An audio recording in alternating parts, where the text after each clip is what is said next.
So errors and approximation.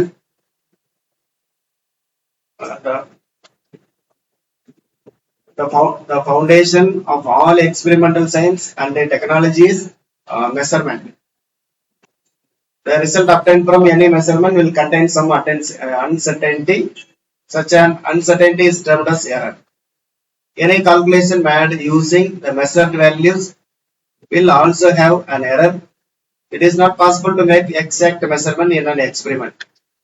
அதாவது நீங்க நமக்கு வந்து மெஷர்மெண்ட் அப்படின்றது நமக்கு சயின்ஸ் அண்ட் டெக்னாலஜில ரொம்ப இம்பார்ட்டண்டா இருக்கு. மேலும் வந்து நம்ம வந்து எந்த ஒரு மெஷர்மெண்ட் எடுத்தாலும் அதுல கண்டிப்பா ஒரு என்ன இருக்கும் அப்படின்னா ஒரு அன்சர்டன்டி இருக்கும் அப்படின்னு சொல்றாங்க. இந்த அன்சர்டன்டியை தான் நம்ம என்னன்னு சொல்றோம் அப்படின்னா எரர் அப்படின்னு சொல்றோம். அது மாதிரி நீங்க எந்த ஒரு கால்குலேஷன் எந்த ஒரு மெஷர்மெண்ட் எடுத்தாலும் நீங்க வந்து எரர் இல்லாம நம்மளால என்ன பண்ண முடியாது அப்படின்னா மெஷர் பண்ண முடியாது. ஸோ அதனால எரர் அப்படின்ற அந்த ஸ்டடி வந்து நமக்கு பிசிக்ஸ்ல ரொம்ப முக்கியமான ஒண்ணு அப்படின்னு சொல்லியிருக்கோம். Just introduction. இப்போ அடுத்த டைப்ஸ் ஆஃப் எரர்ஸ். இதுல வந்து இப்ப என்னென்ன டைப் ஆஃப் எரர்ஸ் இருக்குன்னு பாத்தீங்கன்னா எரர்ஸ் வந்து ஜென்ரலா வந்து நம்ம 3 டைப்ஸா பிரிக்கலாம். ஒன்னு வந்து பாத்தீங்கன்னா சிஸ்டமேட்டிக் எரர், இன்னொன்னு வந்து ரேண்டம் எரர்ஸ், இது 2. அடுத்த தேர்ட் ஒன் இஸ் வந்து கிராஸ் எரர். என்னென்ன எரர் பாத்தீங்கன்னா சிஸ்டமேட்டிக் எரர், செகண்ட் வந்து ரேண்டம் எரர், அடுத்து கிராஸ் எரர். இப்போ ஒவ்வொரு எரரையும் நம்ம பார்க்கலாம். ஃபர்ஸ்ட் வந்து சிஸ்டமேட்டிக் எரர் அப்படின்னா திரும்ப திரும்ப ஒரே மாதிரி அந்த எரர் வரும், அது வந்து சிஸ்டமேட்டிக் எரர் அப்படின்னு சொல்லலாம். அதாவது systematic errors are reproducible inaccuracies that are consistently in the same direction. These occur often due to a problem that persists throughout the experiment. Systematic errors can be classified as follows. Systematic error என்றது நமக்கு திரும்ப திரும்ப ஒரே மாதிரி அந்த error வரும், வந்துச்சு அப்படின்னா அதை நம்ம என்ன சொல்றோம் அப்படின்னா நம்ம சிஸ்டமேட்டிக் எரர் அப்படின்னு சொல்லலாம். These occur often due to problem that persists throughout the experiment. அந்த சோதனை செய்யும் போது ஏற்படக்கூடிய ப்ராப்ளத்தால இது வந்து நமக்கு ஏற்படுகிறது அப்படின்னு சொல்றோம். இந்த சிஸ்டமேட்டிக் எரர்ல நமக்கு வந்து எத்தனை டைப் இருக்கு பாத்தீங்கன்னா 5 டைப்ஸ் இருக்கு. ஒன்னு வந்து இன்ஸ்ட்ருமெண்டல் எரர். இது இன்ஸ்ட்ருமெண்டே தப்பா இருந்துச்சு அப்படின்னா அதை பயன்படுத்தும் போது நமக்கு இந்த மாதிரியான எரர் வரும். அதாவது என்ன, an instrument is not calibrated properly. இன்ஸ்ட்ருமெண்ட்டை கரெக்டா கேலிபிரேட் பண்ணாம இருந்தாங்க அப்படின்னா இந்த எரர் நமக்கு வரும். இப்போ உதாரணமா நீங்க வந்து இப்போ 1 கிலோ எடைக்கல் அப்படின்றது கரெக்டா 1 கிலோ இல்லாம அவன் தயாரிக்கிறான் அப்படின்னா அப்போ வந்து ஒரு கம்பெனில இருந்து தயாரிக்கிற எடைக்கல்ல நீங்க வாங்குறீங்க, அது வந்து 950 கிராம் தான் இருக்கு அப்படின்னா நீங்க அதை பயன்படுத்தி எப்ப எடை போட்டாலும் நமக்கு எரர் என்னவா இருக்கும், நமக்கு 950 1 கிலோ போடுவோம், ஆனா உண்மையிலே எவ்வளவு இருக்கும் 950 தான் இருக்கும். நம்ம அதே மாதிரி நமக்கு ஸ்கேல் வந்து அவங்க தவறா ரீடிங் எடுத்து அவருக்கு ஸ்கேல் கொடுத்துருந்தாங்க அப்படின்னா நம்ம 30 சென்டிமீட்டர் நடக்கும், ஆனா வந்து கம்மியா தான் இருக்கும் அல்லது கூட இருக்கலாம். இப்போ இந்த மாதிரியான எரர்ஸ் என்ன சொல்றோம் அப்படின்னா இந்த மாதிரி இன்ஸ்ட்ருமெண்ட் யூஸ் பண்ணும்போது உருவாகக்கூடிய எரருக்கு இன்ஸ்ட்ருமெண்டல் எரர். சரியாக அளவீடு செய்யப்படாத கருவிகளை பயன்படுத்தும் போது ஏற்படக்கூடிய எரர் இன்ஸ்ட்ருமெண்டல் எரர். ரெண்டாவது imperfections in experimental technique or procedure. Imperfections in experimental techniques or procedure. Experimental technique அல்லது ப்ரொசீஜர்ல நம்ம வந்து imperfection இருக்கிறது. These errors arise due to the limitations in the experimental arrangement. Experimental arrangementல ஏற்படக்கூடிய குறைபாடுகளால் ஏற்படக்கூடிய இது வந்து உதாரணமா வந்து நம்ம இந்த ஸ்பெக்ட்ரோமீட்டர்லாம் வந்து நம்ம ரீடிங் எடுக்க போறதுக்கு முன்னாடி என்ன பண்ணுவோம் அப்படின்னா ஒரு இனிஷியல் அட்ஜஸ்ட்மெண்ட் பண்ணுவோம். அந்த இனிஷியல் அட்ஜஸ்ட்மெண்ட் நீங்க கரெக்டா பண்ணல அப்படின்னா கரெக்டா நமக்கு என்ன கிடைக்காது, நமக்கு ரீடிங் கிடைக்காது. அதே மாதிரி இங்க நமக்கு என்ன எக்ஸாம்பிள் கொடுத்துருக்கான்னு பாத்தீங்கன்னா ஒரு கலோரி மீட்டரை நீங்க கரெக்டா ப்ராப்பரா இன்சுலேஷன் பண்ணல அப்படின்னா அதுல வந்து என்ன இருக்கும் அப்படின்னா ரேடியேஷன் லாசஸ் இருக்கும். கலோரி மீட்டர் எதுக்கு பயன்படுத்துவாங்கன்னா கலோரி மீட்டர்ல நம்ம வந்து வாட்டரை வச்சுட்டு வாட்டரோட டெம்பரேச்சர் வந்து எப்படி வந்து குறையுது அப்படின்றத நம்ம செக் பண்ணுவோம். அப்ப அந்த கலோரி மீட்டர்ல வந்து இன்சுலேஷன் பண்ணலன்னா அங்க என்ன இருக்கும், ரேடியேஷனாலேயே கொஞ்சம் ஹீட் வந்து லாஸ் ஆயிடும். நமக்கு அந்த ரேடியேஷன் லாஸ் வந்து நமக்கு வரக்கூடாது. அப்ப நம்ம இன்சுலேஷன் பண்ணாம எடுத்தோம் அப்படின்னா ரேடியேஷன்ல வரக்கூடிய லாஸையும் நம்ம என்ன எடுத்துக்குவோம், இந்த நார்மல் லாஸ்ல போய் கணக்கு எடுத்துக்குவோம். அப்ப வந்து தப்பா போயிடும். இந்த மாதிரி அதாவது ஒரு இன்ஸ்ட்ருமெண்ட்டை நீங்க சரியா கேலிபிரேட் அதாவது இது பண்ணாம இருந்தா அதை நம்ம அரேஞ்ச்மெண்ட்டை கரெக்டா பண்ணல, எக்ஸ்டர்னல் அரேஞ்ச்மெண்ட்டை கரெக்டா பண்ணல அப்படின்னா ஏற்படக்கூடிய எரர்ஸ் இந்த மாதிரி சொல்றோம். அடுத்து தேர்ட் பாத்தீங்கன்னா பெர்சனல் எரர். பர்சனல்னாலே நமக்கு தெரியும் இது யாரால ஏற்படுதுன்னு பாத்தீங்கன்னா ஒரு நம்மளால ஏற்படுது individual. These errors are due to individuals performing the experiment, may be due to incorrect initial setup of the experiment or carelessness of individual making the observation due to improper precautions. ஒரு சரியான முன்னெச்சரிக்கை நடவடிக்கை இல்லாம இருக்கிறது, carelessness, அப்புறம் வந்து initial setup பண்ணாம இருக்கிறது, இந்த மாதிரியான காரணங்களால ஒரு இண்டிவிஜுவலோட தவறால ஏற்படுறது பெர்சனல் எரர் அப்படின்னு சொல்றோம். அடுத்து errors due to external causes. External means புறக்காரணிகள் அப்படின்னு சொல்லியா, புறக்காரணிகளால் உருவாகக்கூடிய அந்த எரர் அது பாத்தீங்க அப்படின்னா எக்ஸ்டர்னல் கண்டிஷன்ஸ் வந்து சேஞ்ச் ஆகும் போது இந்த எரர்ஸ் ஏற்படும். நீங்க ஒரு மெஷர்மெண்ட் பண்றோம், அப்போ வந்து எக்ஸ்டர்னல் கண்டிஷன்ஸ் சேஞ்ச் ஆகுது. உதாரணமா பாத்தீங்கன்னா டெம்பரேச்சர் சேஞ்ச் அல்லது ஹியூமிடிட்டி சேஞ்ச் அல்லது ப்ரெஷர் சேஞ்ச், இது வந்து நமக்கு மெஷர்மெண்ட் என்ன பண்ணலாம், நமக்கு பாதிக்கலாம். டெம்பரேச்சர் சேஞ்ச் அல்லது ஹியூமிடிட்டி அல்லது ப்ரெஷர் சேஞ்ச் என்ன பண்ணலாம் அப்படின்னா நமக்கு மெஷர்மெண்டோட வேல்யூ பாதிக்கலாம். அடுத்தது 5வது பாத்தீங்க அப்படின்னா லீஸ்ட் கவுண்ட் எரர். இந்த லீஸ்ட் கவுண்ட் எரர்ன்றது பாத்தீங்க அப்படின்னா நம்ம வந்து ஒரு இன்ஸ்ட்ருமெண்ட்டை பயன்படுத்தும் போது அந்த இன்ஸ்ட்ருமெண்ட்டை பயன்படுத்தி எவ்வளவு கம்மியா அளக்க முடியுமோ அதை விட இன்னும் கம்மியா அளக்க வேண்டி இருக்குன்னு வச்சுக்கோங்க, அப்போ வந்து அந்த எரர் ஏற்படும். இப்ப நீ ஒரு ஸ்கேலை பயன்படுத்தி நம்ம எவ்வளவு மினிமம் அளக்க முடியும், 1 mm தான் அளக்க முடியும். பட் ஆனா ஒரு பொருள் வந்து கொடுக்குறாங்க, அந்த பொருளோட இது வந்து நம்ம அளக்கும் போது நமக்கு 1 mm குறைந்து அளக்க, அதை விட கம்மியான அளவையும் நம்ம என்ன பண்ண வேண்டியிருக்கு, அளக்க வேண்டியிருக்குன்ற போது நம்ம எப்படி அளப்போம், நம்ம ஒரு அப்ராக்சிமேட்டான ஒரு ரீடிங்க நம்ம வந்து சொல்லுவோம். இப்போ அந்த 1/2 mm தான் உண்மையிலே இருந்திருக்கும், ஆனா நம்ம வந்து 1 mm கனெக்ட் பண்ணுவோம், இல்லாட்டி 3/4 mm கனெக்ட் பண்ணுவோம். அப்பவே அந்த மாதிரி ஏற்படக்கூடிய எரர் பேரு லீஸ்ட் கவுண்ட் எரர் அப்படின்னு சொல்றோம். மொத்தம் வந்து நமக்கு சிஸ்டமேட்டிக் எரர் வந்து 5 டைப்ஸ் இருக்கு. இப்ப சிஸ்டமேட்டிக் எரர்ஸ் அப்படின்றது திரும்ப திரும்ப ஒரே மாதிரி வரும். மேலும் இந்த சிஸ்டமேட்டிக் எரர்ஸ என்ன பண்ண முடியும் அப்படின்னா வந்து அதான் ஒரே மாதிரி வரும். இதற்கான காசு வந்து என்னன்றத நம்ம வந்து 5 டைப்பா பிரிக்கிறோம். 5 டைப் என்னன்னு பாத்தீங்கன்னா ஃபர்ஸ்ட் வந்து இன்ஸ்ட்ருமெண்டல் எரர், அது வந்து இன்ஸ்ட்ருமெண்ட் சரியாக காலிபரேட் பண்ணலாம் ஏற்படுறது. 2வது வந்து இம்பெர்ஃபெக்ஷனால ஏற்படக்கூடியது, அதாவது தவறாக நம்ம கையாடுறதுனால ஏற்படுறது. அடுத்து வந்து பர்சனல் எரர் வந்து இண்டிவிஜுவலோட குறைபாடுகள், இண்டிவிஜுவல் வந்து செய்யக்கூடிய தவறுகள், சரியா வந்து ரீடிங் எடுக்கிறதுல கரெக்டான இது பண்ணி எடுக்கிறது இல்லை, அந்த மாதிரியான விஷயங்களால ஏற்படுறது. நம்ம வந்து என்ன சொல்றோம் அப்படின்னா personal error. 4th one is வந்து எக்ஸ்டர்னல் காசஸ்னா டெம்பரேச்சர், ஹியூமிடிட்டி, ப்ரெஷர் சேஞ்சால அந்த பிரச்சனைகள் என்ன பண்ணலாம், நமக்கு வந்து ஒரு எரர் வந்து ஏற்படலாம். அந்த மாதிரியான எரர் வந்து நம்ம வந்து அப்படி சொல்லலாம். அடுத்த 5th ஒன் இஸ் வந்து least count. Least count error வந்து லீஸ்ட் கவுண்டால தான் ஏற்படுது. லீஸ்ட் கவுண்டோட கம்மியான அளவை நீங்க அளக்க முயற்சிக்கும் போது ஏற்படக்கூடிய எரர் வந்து நம்ம வந்து லீஸ்ட் கவுண்ட் எரர் அப்படின்னு சொல்றோம். இப்ப இந்த சிஸ்டமேட்டிக் எரரை நம்ம வந்து அனலைஸ் பண்ணி கண்டுபிடிக்கிறதுக்கு நம்ம வந்து ஸ்டாட்டிஸ்டிக்கல் மெத்தட் நம்ம யூஸ் பண்ண முடியாது. என்ன மெத்தட் யூஸ் பண்ண முடியாது, நம்ம வந்து ஸ்டாட்டிஸ்டிக்கல் மெத்தட் யூஸ் பண்ண முடியாது. உண்மையிலே அது எதனால ஏற்படுதுன்றதை கண்டுபிடிச்சு அதை நம்ம சரி பண்ணணும். அப்படிதான் நம்ம வந்து இந்த எரரை வந்து சரி பண்ண முடியும். உதாரணமா இந்த பர்சனல் எரர் யாரால ஏற்படுதுன்னா ஒரு இண்டிவிஜுவலால ஏற்படுது. அப்ப இண்டிவிஜுவல் என்ன பண்ணா அவருடைய தவறை சரி செய்யணும். சரி செய்யாத வரைக்கும் என்ன பண்ணுறது, தவறு திரும்ப திரும்ப கண்டினியூ ஆகிட்டே இருக்கும். அதே மாதிரிதான் லீஸ்ட் கவுண்ட் எரர். அதே மாதிரி நீங்க இன்ஸ்ட்ருமெண்ட் எரர்ல நீங்க இன்ஸ்ட்ருமெண்ட்டை மாத்தாத வரைக்கும் அந்த எரர் என்ன பண்ணிட்டே இருக்கும், உங்களுக்கு கண்டினியூ ஆகிட்டே இருக்கும். அதை நம்ம வந்து சேஞ்ச் பண்ண முடியாது. இப்ப அடுத்து 2வது நமக்கு வந்து என்ன பண்ணி பாத்தீங்கன்னா ரேண்டம் எரர்ஸ். ரேண்டம் அப்படின்னா வந்து இந்த எரர் வந்து ஒரே மாதிரி இருக்காது. ஒரே இன்ஸ்ட்ருமெண்ட் ஒரே ஆளு தான் மெஷர் பண்ணுவோம், ஆனா திரும்ப திரும்ப என்ன கிடைக்கும், எரர் வந்து வேற வேற மாதிரி இருக்கும்.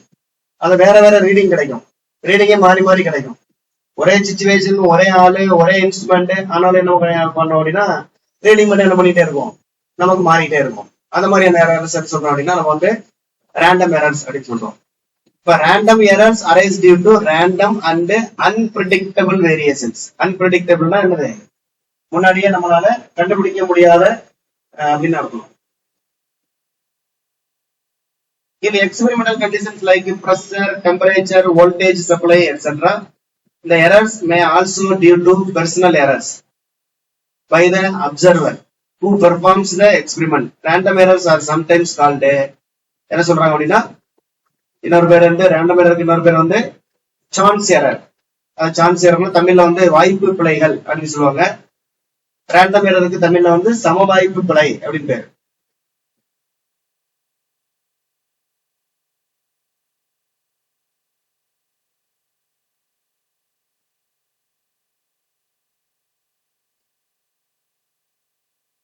இந்த எரர் பெரும்பாலும் வந்து பெர்சனல் எரரோட தொடர்புடையதா நம்ம எடுத்துக்கிறாங்க. பெர்சனல் எரர் அப்படின்னு பாத்தீங்கன்னா அதோட அந்த எக்ஸாம்பிள் வந்து when different readings are obtained by a person every time he repeats the experiment, personal errors occurs. For example, consider the case of the thickness of a wire measured using a screw gauge. The readings taken may be different for different trials. இப்ப நாமளே வந்து இந்த screw gauge use பண்ணிருப்போம். Screw gauge use பண்ணும்போது ஒரு வயரோட thickness கண்டுபிடிக்கும் போது என்ன பண்ணுவோம் அப்படின்னா, நமக்கு வந்து ரீடிங் வந்து ஒரே மாதிரி கிடைக்காது. நம்ம என்ன பண்ணுவோம் அப்படின்னு பாயிண்ட்ல கொஞ்சம் கொஞ்சம் ஒவ்வொன்று வித்தியாசப்படும். அதனால என்ன பண்ணுவோம், ஒரு 5 ரீடிங் எடுத்து அதுக்கு ஆவரேஜ் போடுவோம். ஏன் ஒரே மாதிரி கிடைக்காதுன்னா, சில நேரம் நம்ம அந்த டைட் பண்ற அளவு என்ன பண்ணுவோம், கொஞ்சம் ஸ்ட்ராங்கான இருந்தா நல்லா டைட் பண்ணுவோம், கொஞ்சம் வீக்கான இருந்தா கம்மியா டைட் பண்ணுவோம். அப்போ வந்து அந்த டைட் பண்ற அளவு பொறுத்து என்ன பண்ணுவோம் அப்படின்னா, அந்த பாயிண்ட் எம்எம் தானே அதுல வந்து சேஞ்சஸ் வந்துடும். இப்போ ஒவ்வொரு தடவையும் வந்து நீங்க கொஞ்சம் நல்லா டைட் பண்ணிருந்தீங்கன்னா கொஞ்சம் கூட கிடைக்கும், கம்மியா டைட் பண்ணிருந்தீங்கன்னா கம்மியா கிடைக்கும். ஒரே இன்ஸ்ட்ருமெண்ட் ஒரே ஆள் தான் மெஷர் பண்றாரு, ஆனா திரும்ப திரும்ப என்ன கிடைக்கும்னா வேற வேற ரீடிங்ஸ் கிடைக்கும். இந்த மாதிரி எரர்ஸ் வந்து நம்ம எடுத்துக்காட்ட சொல்றாங்க. அடுத்து வந்து இப்ப இன் திஸ் கேஸ், இந்த மாதிரியான கேஸ்ல, அதாவது இப்ப ரேண்டம் எரர் வந்து ரேண்டம் எரர்னா ஒவ்வொரு டைமும் அந்த எரர் வேற வேற எரரா கிடைக்க போகுது. உதாரணமா வந்து ஒரு ஒரு லெங்க் அளக்குறோம்னு வச்சுக்கோங்க, அது உண்மையான நீளம் வந்து 4.5 அப்படின்னா ரேண்டம் எரர் படி நமக்கு எப்படி கிடைக்கும்னு பாத்தீங்கன்னா வந்து 4.4 கிடைக்கும், 4.6 கிடைக்கும் ஒரு தடவை இருக்கும்போது, இன்னொரு தடவை இருக்கும்போது 4.5 கிடைக்கும், இன்னொரு தடவை 4.7 கிடைக்கும், இன்னொரு தடவை 4.3 கிடைக்கும். அப்ப நிறைய டைம்ஸ் இது மாதிரி எடுத்து என்ன பண்ணுவாங்கன்னா அதுக்கு ஆவரேஜ் கண்டுபிடிப்போம். ஆவரேஜ் கண்டுபிடிச்சு ஆவரேஜ் தான் நம்ம என்னவா எடுத்துக்கிறோம் அப்படின்னா, இந்த ரேண்டம் எரரை பொறுத்த வரைக்கும் நிறைய எக்ஸ்பெரிமெண்ட் பண்ணி ரீடிங் எடுத்து அதுல இருந்து கிடைக்கக்கூடிய ஆவரேஜ் தான் நாம வந்து என்னவா எடுத்துக்கலாம், ட்ரூ வேல்யூ எடுத்துக்கணும். இந்த ரேண்டம் எரர் கிடைக்கக்கூடிய விஷயங்கள்ல ட்ரூ வேல்யூ அப்படின்றது நம்மளால என்ன பண்ண முடியாது, சொல்ல முடியாது. ஏன் அப்படின்னா இது வந்து ஒவ்வொரு டைமும் என்ன கிடைக்குது நமக்கு வேற வேற வேல்யூ. அப்போ ட்ரூ வேல்யூ என்னன்றதே நமக்கு தெரியாது. இப்போ ட்ரூ வேல்யூவை எப்படி கால்குலேட் பண்ணுவாங்கன்னா, நிறைய எக்ஸ்பெரிமெண்ட் பண்ணி அதுல இருந்து ஆவரேஜ் பண்ணி எடுக்கிறதா true value. But in this case, a large number of measurements are made, and then the arithmetic mean is taken. If n be the under the number of trial readings are taken in an experiment, and the readings are A1, A2, A3, etc. AN. அதாவது நிறைய வந்து reading எடுக்கிறீங்க, அதுல ஒவ்வொரு ரீடிங்கை A1, A2, A3, etc. AN வரைக்கும் எடுத்துக்கிறோம். அப்ப அரித்மெட்டிக் மீன்கான ஃபார்முலா என்ன, எல்லா ரீடிங்கையும் கூட்டி மொத்தம் என்னால டிவைட் பண்ணணும். this r therefore by am equal to a1 plus a2 plus etc by n, or am equal to 1 by n summation ai அப்படி எழுதலாம். இது ஜஸ்ட் அரித்மெட்டிக் மீன்கான ஃபார்முலா தான். for random errors இத அண்டர்லைன் பண்ணிக்கங்க. random errors are calculated by statistical method. random error நம்ம வந்து statistical method use பண்ணி calculate பண்ணலாம். அடுத்த தேர்ட் வந்து பாத்தீங்கன்னா கிராஸ் எரர். கிராஸ்னா மொத்தம்னு அர்த்தம். கிராஸ்னா என்னது, மொத்தம். இந்த கிராஸ் எரர்னு சொல்லலாம், இல்லாட்டி இதுக்கு இன்னொரு பேர் வந்து கோர்ஸ் எரர் அப்படின்னு சொல்லலாம். கிராஸ் அல்லது கோர்ஸ். கோர்ஸ்னாலும் கிராஸ்னாலும் என்னதான், மொத்தம் தான்.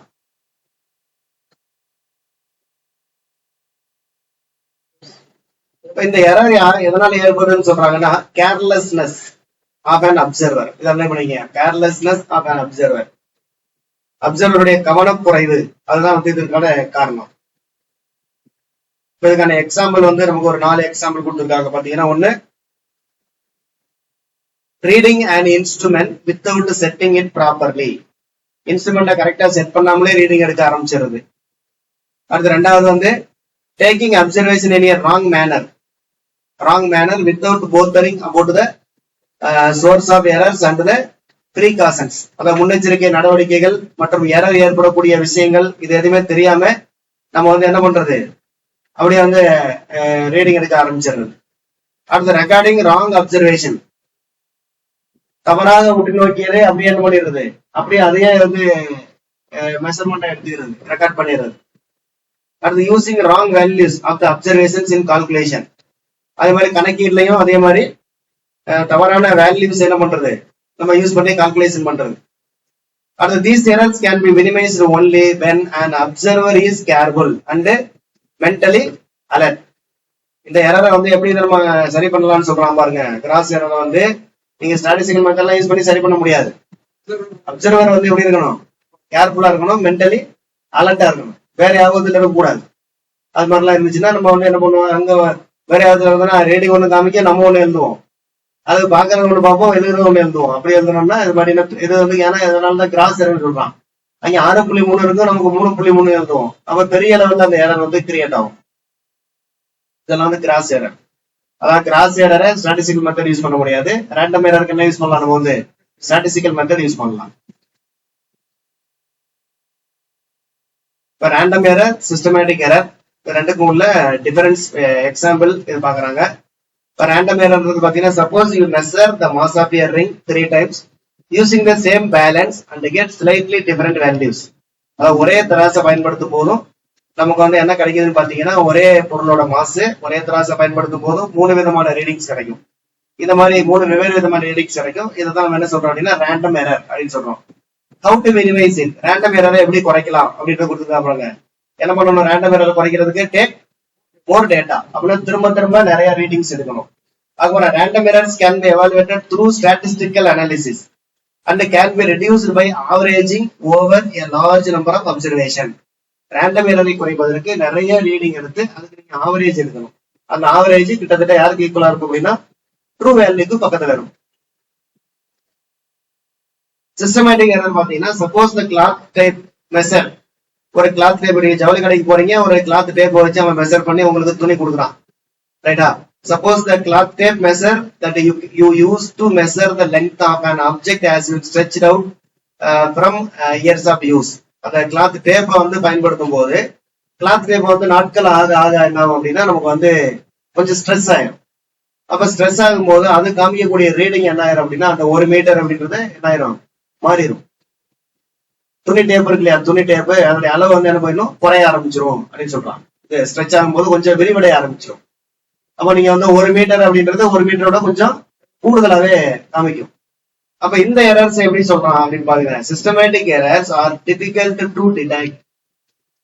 டிஃபிகல்ட் எரர் நீங்க கண்டுபிடிக்கிறதே கஷ்டம். ஏன் அப்படின்னா நம்ம ரேண்டம் எரர் ஈஸியா கண்டுபிடிச்சிடலாம். ஏன்னா ஒவ்வொரு தடவை என்ன கிடைக்குது, நமக்கு வேற வேற ரீடிங் கிடைக்கும். நீங்க 2-3 ரீடிங் கிடைக்கும் போது ரீடிங் மாறி மாறி கிடைக்கும். சரி, அப்ப ஏதோ எரர் இருக்கு, ரேண்டம் எரர் இருக்குன்னு கண்டுபிடிச்சிடலாம். சிஸ்டமேட்டிக் எரர்னா நீங்க வந்து கண்டுபிடிக்க முடியாது. ஏன்னா தொடர்ந்து நமக்கு என்ன கிடைக்கும் போது, ஒரே வேல்யூ கிடைக்கும் போது நம்ம 10 வருஷமா என்ன பண்றோம், அதே டேப் வச்சுதான் நீங்க அழகுறீங்க. அப்ப அது கரெக்டா இருக்குன்னு ஒரு நம்பிக்கை, அதுக்கு தப்பா காமிக்குதா இல்ல ரைட்டா காமிக்குதான்றதை கண்டுபிடிக்க முடியாது. அப்ப systematic errors are difficult to detect and cannot be analyzed statistically because of the data is in the same direction. எல்லா டேட்டாமே எப்படி இருக்கு, ஒரே மாதிரி இருக்கு. It is either true அல்லது low, ஒண்ணு அதிகமா இருக்கும் இல்லாட்டி கம்மியா இருக்கும்.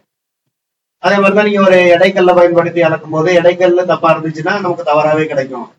அது மாதிரி ஸ்கேல்ல ரீடிங் தப்பா இருந்துச்சுன்னா நமக்கு என்ன கிடைக்கும், நமக்கு அதே தவறாதான் திரும்ப திரும்ப நமக்கு என்ன பண்ணும், நமக்கு கிடைச்சிட்டே இருக்கும். இப்போ வந்து ரேண்டம் எரர்ன்றது ஸ்டாட்டிஸ்டிக்கலா நம்ம கண்டுபிடிக்க முடியும். சிஸ்டமேட்டிக் எரருக்கு என்ன பண்ண முடியாது, நீங்க ஸ்டாட்டிஸ்டிக்கல் யூஸ் பண்ண முடியாது.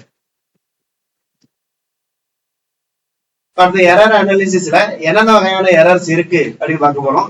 இது வந்து இப்ப நம்ம ஏற்கனவே பார்த்தது வந்து systematic error, random error, gross எரர்ன்றது எரருடைய பொதுவான வகை.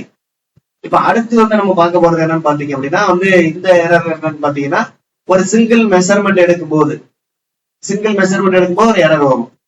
அதுக்கப்புறம் அதே நீங்க வகுக்கும் போது மொத்த ஆன்சர்ல ஒரு எரர் வரும், பெருக்கும் போது ஒரு எரர் வரும், பெர்சன்டேஜ் பண்ணும்போது ஒரு எரர் வரும். அந்த மாதிரியான டைப் தான் இப்ப நம்ம பார்க்க போறோம். Absolute error. அப்சல்யூட் எரருக்கு என்ன ஃபார்முலா சொல்றான், true value minus measured value. True வேல்யூக்கும் மெஷர்ட் வேல்யூக்கு நீங்க ஒரே ஒரு மெஷர்மெண்ட் எடுக்கிறோம், அதோடைய ட்ரூ வேல்யூ வந்து அதுக்கும் இந்த மெஷர்ட் வேல்யூக்கும் எவ்வளவு டிஃபரன்ஸ் இருக்கு, அந்த வேல்யூ அதுக்கு என்ன பேர் அப்படின்னா அப்சல்யூட் எரர். அவ்வளவுதான். இதை தனிப்பிழை அப்படின்னு சொல்லுவாங்க. தமிழ்ல சொல்லும் போது தனிப்பிழை.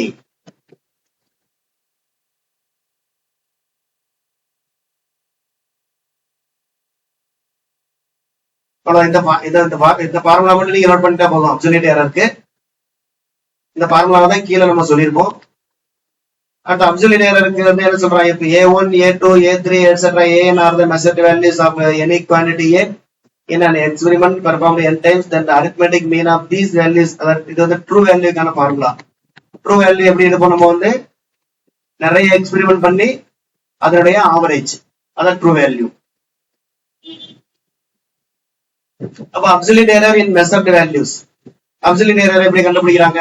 அப்சல்யூட் எரருக்கு என்ன ஃபார்முலா நமக்கு வந்து true value minus measured value. True value ஏற்கனவே கண்டுபிடிச்சிருக்கோம், நம்ம வந்து ஆவரேஜ் பண்ணி கண்டுபிடிச்சிருக்கோம் இல்லையா, அதான் வந்து true value. But is true value ஏஎம்னு வச்சிருக்கோம். AM is true value.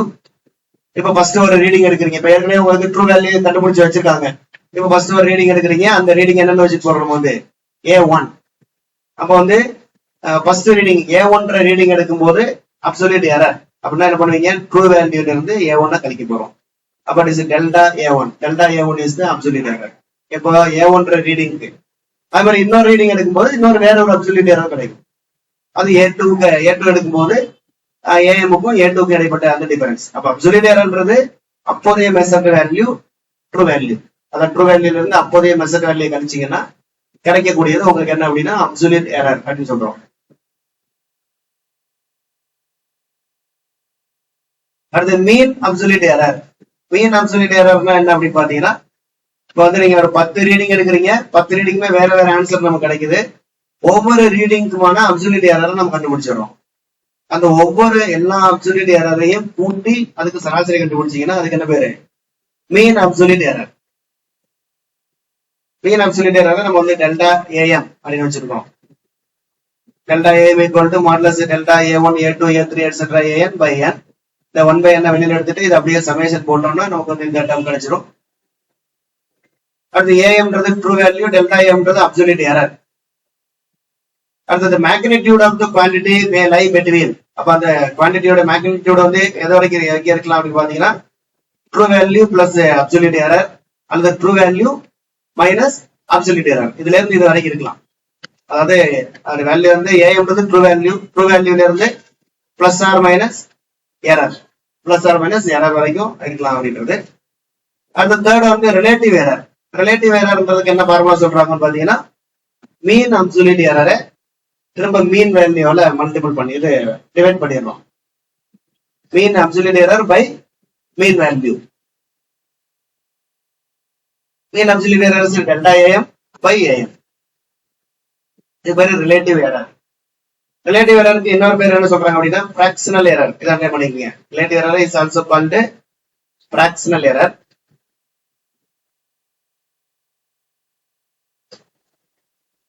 Relative error expresses how large the absolute error is compared to the total size of the object measured. Relative error நமக்கு எதை கொடுக்குது அப்படின்னு பாத்தீங்கன்னா, relative error expresses how large the absolute error. அதான் நமக்கு கொடுக்குது. ஏன்னா என்ன மீனிங் அதுக்கு, அப்சல்யூட் எரர் எந்த அளவுக்கு அதிகமா இருக்கு. இப்ப ரிலேட்டிவ் எரர் அதிகமா இருந்துச்சுன்னா அப்சல்யூட் எரர் அதிகமா இருக்கும். ஒவ்வொரு அப்சல்யூட் எரரும் அதிகமா இருக்குன்னு அர்த்தம். ரிலேட்டிவ் எரர் கம்மியா இருந்துச்சுன்னா அப்சல்யூட் எரர் கம்மியா இருக்கு. இப்போ ஒரு நல்ல நமக்கு ரீடிங் கிடைக்கணும்னா என்ன இருக்கு, நமக்கு வந்து ரிலேட்டிவ் எரர் வந்து எப்படி இருக்கணும், அதிகமா இருக்கணும் கம்மியா இருக்கணுமா, கம்மியா இருக்கணும். அதிகமா இருந்தா எரர் அதிகமா இருக்கணும். ஒவ்வொரு மெஷர்மெண்ட்லயுமே எரர் வந்து ட்ரூ வேல்யூட ரொம்ப விலகி இருக்கு அப்படின்னு அர்த்தம். அடுத்த ஒரு எக்ஸாம்பிள் பார்க்கலாம். எக்ஸாம்பிள் பாத்தீங்கன்னா, speedometer shows the car is traveling at 62 km/h when it is actually moving at 60 km வேகம் தான் போகுது. ஆனா அது என்ன காமிக்குது, நமக்கு 62 காமிக்குது. அப்ப அந்த அப்சல்யூட் எரர் எவ்வளவு, அப்சல்யூட் எரர் எப்படி கண்டுபிடிக்கணும், இது மெஷர்ட் வேல்யூ 62, அந்த ஸ்பீடாமீட்டர் காமிக்கிற வேல்யூ 62, ஆனா ட்ரூ வேல்யூ என்னன்னு சொல்றோம் 60. அது ரெண்டுல கழிச்சீங்கன்னா கிடைக்கிறது என்னது, அப்சல்யூட் எரர் 2. இது அப்சல்யூட் எரர், ரைட். அடுத்து ரிலேட்டிவ் எரர். ரிலேட்டிவ் எரருக்கு என்ன ஃபார்முலா, அதான் mean absolute error by mean value. அப்ப வந்து என்ன ஃபார்முலா நம்ம யூஸ் பண்றோம்? இப்போ வந்து இங்க ஒரே ஒரு அப்சல்யூட் எரர் தான், அதனால ரெண்டு அப்படியே நம்ம எடுத்துக்கலாம். அப்சல்யூட் மேல வந்து அப்சல்யூட் எரர், கீழே வந்து என்ன போட போறோம் வந்து மீன் வேல்யூ. மீன் வேல்யூனா அந்த ஒரு வேல்யூ தான் இருக்கு, மெஷர்ட் வேல்யூ அப்படியே போட்டுடலாம். மெஷர்ட் வேல்யூ வந்து எவ்வளவு? 62. இப்ப 2/62 அடிச்சீங்கன்னா என்ன வருது நமக்கு வந்து 0.032. அடுத்து வந்து percentage error. Percentage error formula பார்த்தீங்கன்னா அதேதான், அப்படியே அந்த டெல்டா ஏஎம் பை ஏஎம் 100% எல்லாம் என்ன பண்றோம்? மல்டிபிள் பண்ணிக்கிறீங்க. அடுத்து percentage error very close to 0 means 1 is close to the targeted value which is good and acceptable. இதுவும் அதே தான். percentage error வந்து ரொம்ப கம்மியா இருந்துச்சு அப்படின்னா நமக்கு வந்து அந்த வேல்யூ வந்து எதுக்கு பக்கத்துல இருக்குன்னு அர்த்தம்? மெஷர்ட் வேல்யூ வந்து ட்ரூ வேல்யூக்கு பக்கத்துல இருக்கு.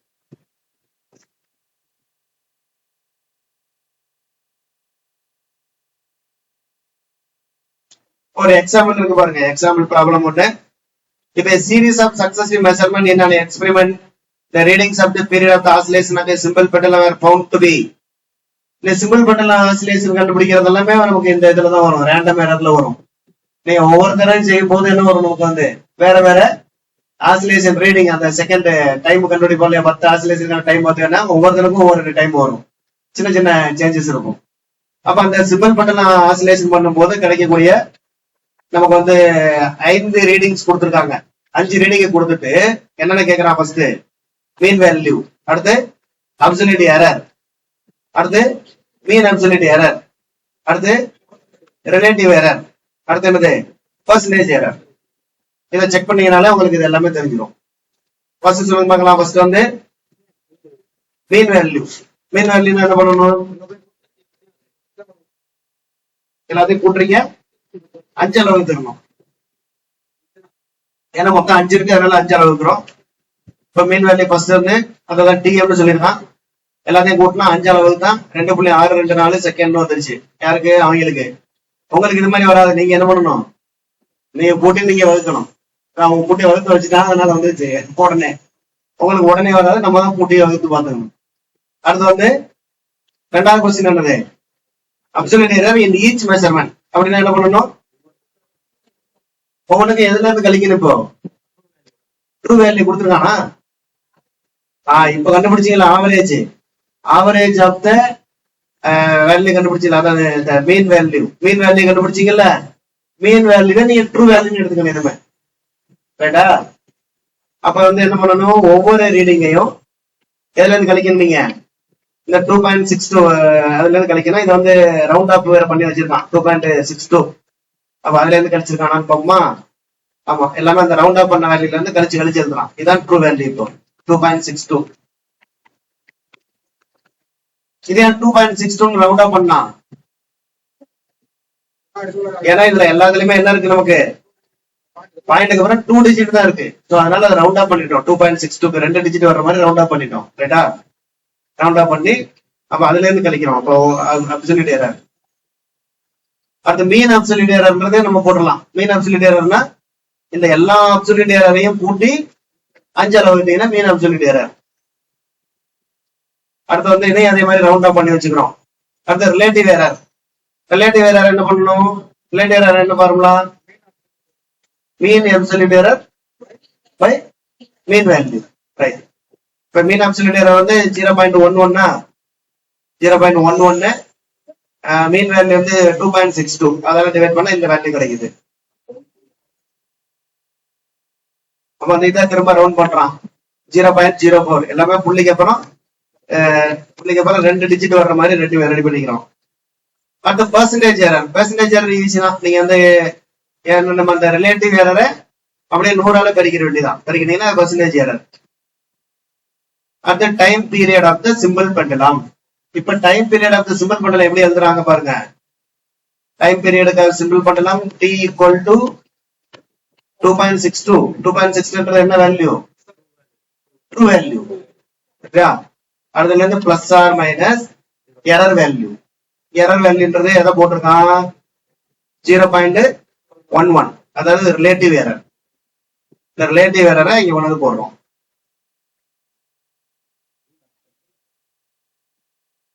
சாரி, இது ரிலேட்டிவ் மீன் எரர், அப்சல்யூட் எரரோட mean. Okay okay, 0.11 plus or minus 0.11. நமக்கு நிறைய ரீடிங் வந்து நம்ம ஏற்கனவே படிச்சிருப்போம். நிறைய வேல்யூஸ் போடும்போது, ஏன் நம்ம வந்து வெலாசிட்டி ஆஃப் லைட்லயே பார்க்கும்போது சில இதுல வந்து இந்த பிளஸ் ஆர் மைனஸ் போட்டு வேல்யூ போட்டிருப்போம். அதுக்கு அந்த பிளஸ் ஆர் மைனஸ் போட்டு அதுக்கப்புறம் போட்டிருக்க வேல்யூஸ்க்கு என்ன மீனிங் அப்படின்னா, அதெல்லாம் அந்த எக்ஸ்பெரிமெண்ட்ல ஏற்படக்கூடிய எரர்ஸ். நம்ம வெலாசிட்டி ஆஃப் லைட்லயே வந்து 2.99 போட்டு சில இதுக்கு வந்து பிளஸ் ஆர் மைனஸ் போட்டு ஒரு வேல்யூ போட்டிருப்போம். அதே மாதிரி நிறைய கான்ஸ்டன்ட் வேல்யூ இதெல்லாம் போட்டிருப்பாங்க. என்னது, நீங்க அட்டவணையில பாத்தீங்கன்னா தெரியும், பிளஸ் ஆர் மைனஸ் போட்டு ஒரு வேல்யூ. அதெல்லாம் என்ன அர்த்தம் அப்படின்னா எரர்ஸ்.